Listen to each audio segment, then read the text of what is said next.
I spent 30 years in tech and I learned that a crowded office isn't a sign of success. It's a sign of a legacy system that hasn't been optimized. You don't need a staff, you need a system of synthetic departments that never sleep and never deviate from the logic of the commander. I run a 12-person company, 0 employees, 0 payrolls, 0 HR headaches, 0 performance reviews, 0 2-week notice surprises, 0 severance packages, 0 office leases, 12 functional departments, all of them staffed by AI systems that I architected, trained, and manage in roughly 4 hours a week. The rest of my time is spent doing what a commander is supposed to do, thinking, deciding, and deploying. And before you write this off as some Silicon Valley fantasy that only works for tech people, let me be clear. I'm not talking about asking an AI to write me a blog post and calling yourself an entrepreneur. That's not a business. That's a toy. I'm talking about a structured, repeatable operating system where artificial intelligence replaces entire departments, not as a novelty, but as a deliberate architectural choice that makes your business anti-fragile, location-independent, and sovereign. Let me start with why this matters beyond the obvious cost savings. Because if you think this conversation is about saving money, you're already thinking like an executioner. A traditional payroll is a structural liability. That's structural stability, iron logic. Every employee you put on payroll is a fixed cost that persists whether revenue comes in or not. Every employee introduces dependency, their mood, their motivation, their personal crises, their career ambitions that may or may not align with yours. Every employee creates legal exposure. And every employee requires management, which means your time, the single most non-renewable resource you have, gets consumed not by building but by babysitting. I'm not anti-human. I work with humans constantly, contractors, specialists, collaborators, but I engage humans on demand for specific capabilities with clear deliverables and defined exit points. What I don't do is build a permanent dependency structure that requires feeding whether it's producing or not. That's a 20th century status symbol. In 2026, having 12 full-time employees isn't a flex. It's a confession that you haven't figured out how to architect your business for the century you're actually living in. So let me walk you through the shift. This is synthetic departments from my book, The Architect. And the core concept is simple, but the implications are enormous. Most men who use AI are still executioners. They sit at a keyboard, they type a prompt, they get a response, they edit it, they use it. That's not commanding. That's still executing. You've just swapped a Google search for a chatbot. You're still in the weeds, still touching every task, still making yourself the bottleneck of your own operation.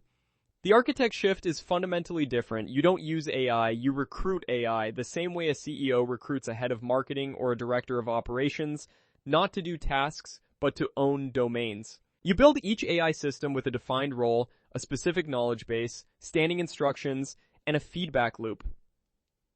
These aren't tools. They're digital proxies that produce outputs aligned with your standards at a speed and consistency that no human department can match. The difference between an executioner and a commander comes down to one question. Are you inside the system or above it? If you're inside doing the work, you have a job. If you're above it, designing the work and reviewing outputs, you have a business. Let me break down the empire. 3 departments: intelligence, operations, and narrative. Department 1. Intelligence. This is your research, analysis, and decision support layer. In a traditional company, this would be your analysts, your market researchers, your competitive intelligence team. In a synthetic department, this is an AI system configured with access to your market data, your customer data, your financial history, and real-time information sources. You give it standing queries. Every Monday, pull the top 5 industry developments from the last 7 days and assess their impact on our 3 revenue streams. Before every major decision, run a pre-mortem. What are the 3 most likely ways this fails? This department doesn't wait for you to ask questions. It surfaces information on a cadence. You sit down Monday morning, the intelligence briefing is already built, you read it in 15 minutes, you mark what requires action, you move on.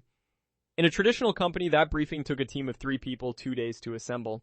You got it in your inbox on Wednesday, half of it was irrelevant, and the other half required a follow-up meeting to discuss.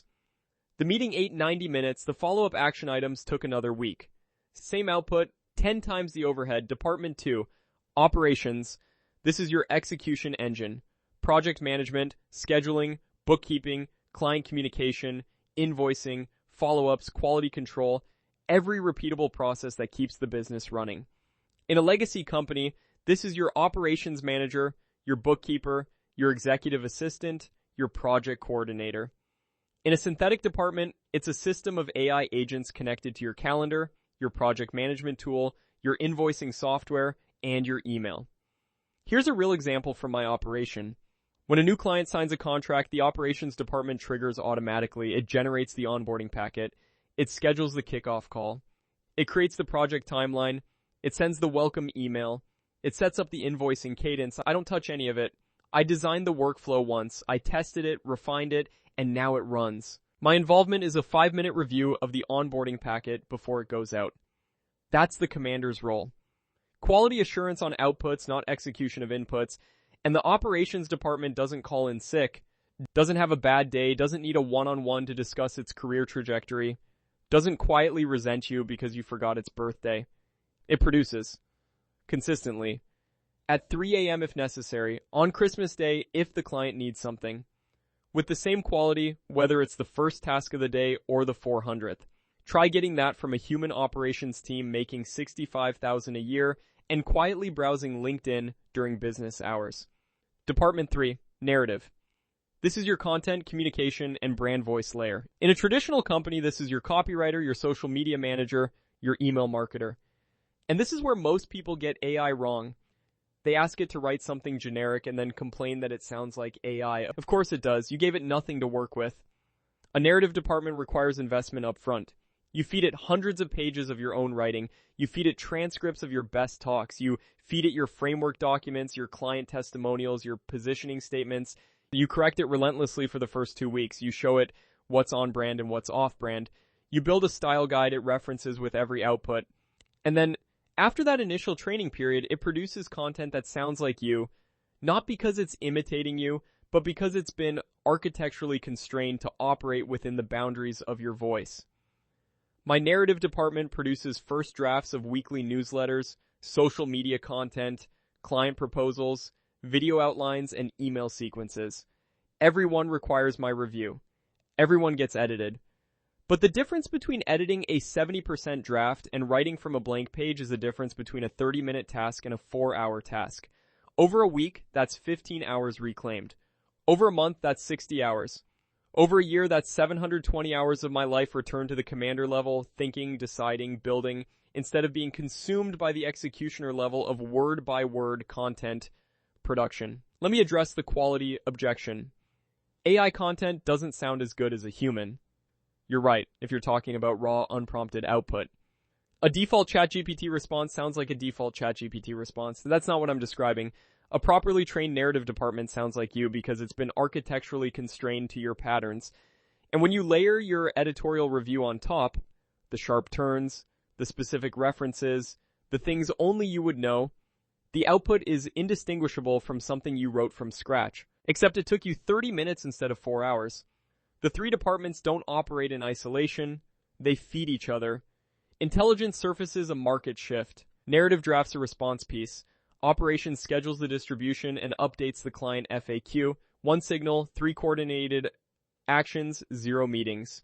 In a traditional company, that chain involves 5 people, 2 email threads, a Slack channel, and a Tuesday morning stand-up that runs 45 minutes over.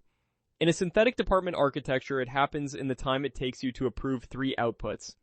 Now, the management protocol. Because here's where people go sideways. They hear AI departments and they get excited, and within 2 weeks they're spending 8 hours a day talking to AI systems. They've replaced their human employees with digital ones and they're still an executioner. Different tools, same trap. If you are chatting with AI all day, you are not a commander. You are a typist with delusions of grandeur. This is where the brevity protocol in my book, Verbal Leverage, becomes critical. The same principle that governs how you communicate with humans, words are currency, lead with the conclusion, strip the filler, governs how you command your synthetic departments. You don't have conversations with your AI. You issue directives, clear, compressed, specific. Produce the weekly intelligence briefing per standing template. Flag any deviations from last week's baselines. That's it. You don't explain why. You don't provide context the system already has. You issue the command. You review the output. You approve or correct. And you move on. My entire management protocol runs on what I call the commander's hour. 1 hour. That's the weekly overhead for running all 3 departments, 15 minutes reviewing the intelligence briefing and marking action items, 20 minutes reviewing operations outputs, client deliverables, financial summaries, project status, 25 minutes reviewing and editing narrative outputs, the content, the proposals, the communications. If it takes longer than an hour, something is architecturally wrong. Either the department needs better standing instructions, or the review threshold needs adjustment, or you're micromanaging outputs that don't require your attention. The goal is not to spend less time working. The goal is to spend zero time executing and all of your time commanding. The hour you save by not writing that email yourself isn't free time. It's strategic time. It's the hour you spend identifying the next asymmetric bet from asymmetric risk math in my book, Rig the Game. It's the hour you spend in your analog anchor, 1 hour of zero input silence from cognitive security in the fortress of the mind, making sure your own cognition hasn't been hijacked by the very tools you're commanding. And this is the paradox that most AI solopreneurs never resolve. The tool that gives you leverage can also consume you if you don't maintain separation. The commander who spends all day in the war room looking at screens is no longer a commander. The analog anchor exists specifically to prevent this. 1 hour a day, no AI, no screens, no input. Because if you can't think clearly without your tools own you. And a man who is owned by his tools is not sovereign. He's just automated his own captivity. I didn't build synthetic departments to save money. I built them to eliminate dependency. Every employee is a dependency. Every office lease is a dependency. Every vendor contract with a minimum term is a dependency. And every dependency is a vulnerability. A point where someone else's decision, someone else's crisis, someone else's incompetence can bring your operation to its knees. The physical base, the stronghold, is about redundancy and resilience.